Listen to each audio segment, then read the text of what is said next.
Magandang umaga. Ayan, mabahang umaga sa ating lahat.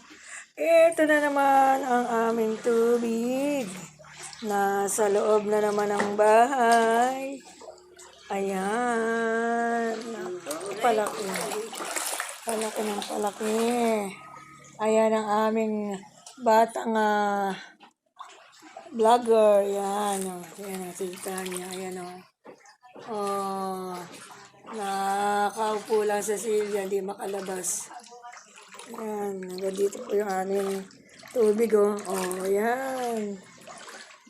Sa labas, hanggang, mababasa na. Oh, napakalaki naman ng high tide na yan. Nakatapos na ako ng labahin, hindi ko palang mabandawan. Napakalaki ng high tide. Ba yan?